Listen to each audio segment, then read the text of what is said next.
Aujourd'hui, je vous propose une recette automnale avec une crème de chou-fleur accompagnée de petits lardons de saumon de Norvège. Vous allez voir, le mariage de ces deux saveurs est excellent. Je vais tout de suite commencer par la base de ma crème, c'est-à-dire faire suer une échalote. Alors, un peu de beurre dans la casserole. Alors, mon échalote, un petit coup d'éminçage. Direction la casserole. Allez, un peu de sel. Et je m'occupe de mon chou-fleur. Hop, le voici, le voilà. Alors, je vous parlais tout à l'heure d'une recette automnale. Bah, effectivement, le chou-fleur, la pleine saison, c'est de septembre à octobre. Mais c'est un légume qu'on trouve en général sur les étals du marché toute l'année. Comment éplucher un chou-fleur? Bah, vous avez vu, il y a un gros trognon. Je prends la lame de mon couteau et je tourne tout autour pour pouvoir retirer mon trognon, toutes les feuilles autour. Je prends juste la moitié de mon chou-fleur. On coupe brièvement les bouquets. Ça rejoint ma casserole. Alors, le chou-fleur, en général, on le cuit effectivement avec un bouillon.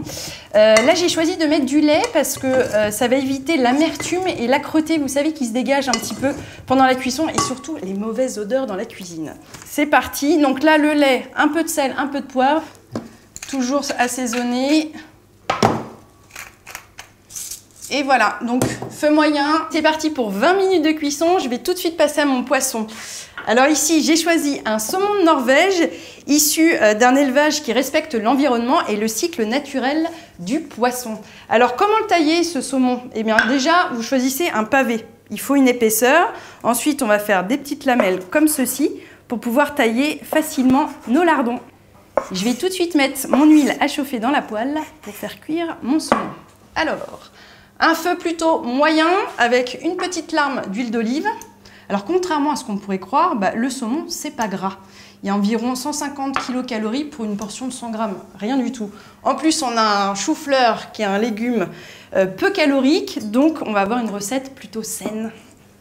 Allez, c'est parti pour 1 minute de cuisson. Je vais ajouter un petit peu de fleur de sel par-dessus et le tour sera joué.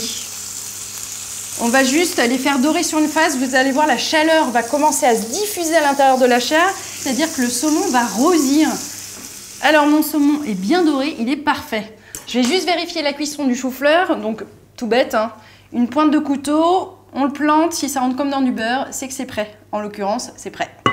Alors, c'est parti pour la moulinette. Un petit coup de blender. Donc, je prends mes légumes. J'égoutte grossièrement, hein. Ça ne sert à rien de les passer dans une passoire.